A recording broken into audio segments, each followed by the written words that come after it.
I turned in the memoir today, so first draft, well, it's like the third or fourth draft done, turned in. I don't have to, well, I don't get to worry about it now. I still am worried about what Bryce is going to think about it.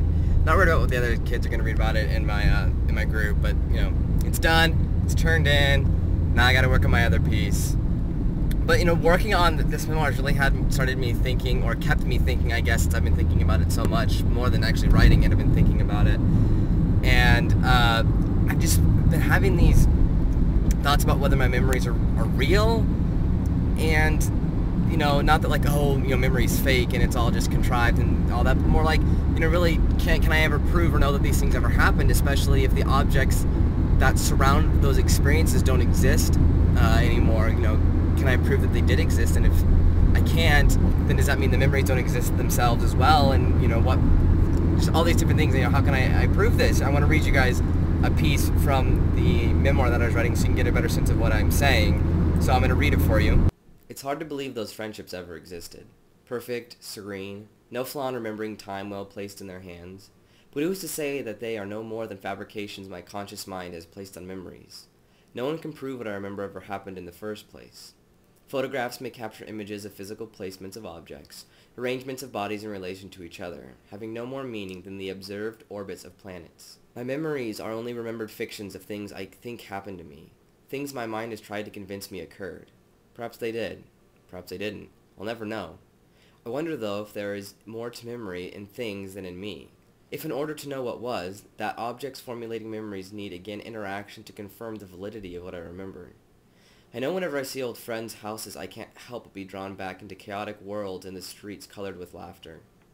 Forgotten toys in boxes my parents ask if I want to keep herald to a time when toys mattered, when they encouraged uninhibited imagination and brought kids together in exploring their understood world so far with their limited knowledge. Even photographs capturing old clothing styles, favorite shirts and ridiculous hats, tell me of when I was young, when time was spent with people who I now come to know I loved and cherished, far more than my own well-being, but was unaware of as a child. Memory and things, not about things. Was that the answer? So, I don't know if you can get the sense of what I'm trying to say from that passage, but just really how, in writing this piece, it didn't do at all what I thought it was going to do, which is good. That means that I found a meaning in it, and I didn't force a meaning, because I thought it was just going to be about friendships and how friendships, you know, over the years dissipate, and why does that happen, and it more became about, can friendships exist, or people that we know exist, if the objects around us that are related to those memories, if those don't exist anymore because the people aren't around. And I'm just really having not really a struggle, but more of a conundrum, or an inquiry, not inquiry, that's not the right word, I can't think of the right word right now, but I don't know, a difficulty trying to understand the memories that I have in relation to the people that I have the memories with, and if they're real, and if they're, I don't know, just a lot of different things. And this memoir piece is the first of the five, I guess, that I've written that this idea came up about memory, because the other ones I did in the class a year ago, 3 of them in a class a year ago, and they were grandmother, mother, and me, so they weren't really stories like that. You know, one was about my grandmother, obviously one was about my mother, one was about me, and the relations between the 3, and different things like that, and I didn't really enjoy that as much as I should have writing those pieces. I didn't really delve into anything quite that deep.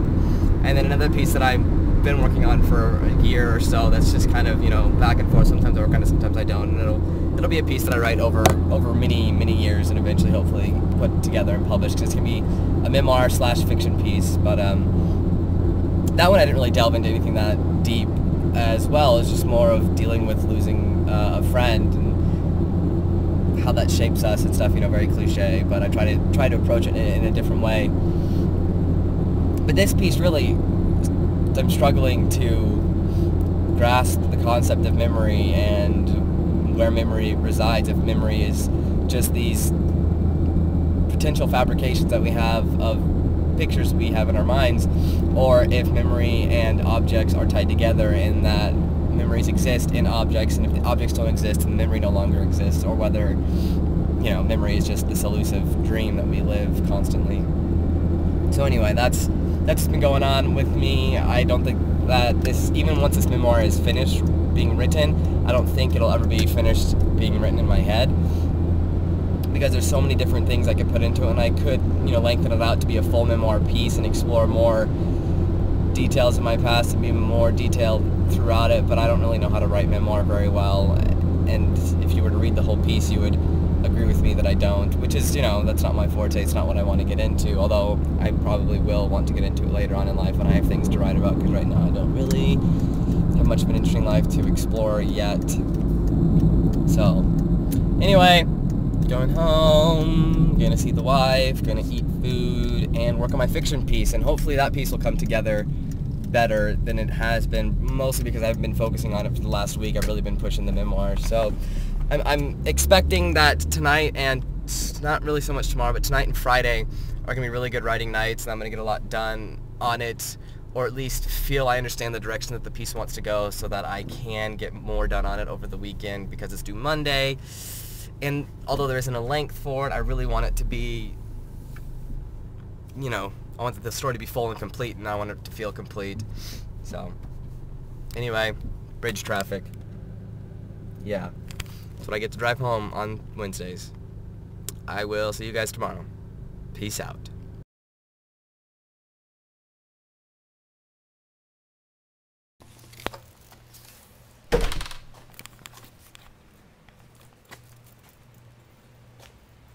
And the lunacy of the dog when I come home.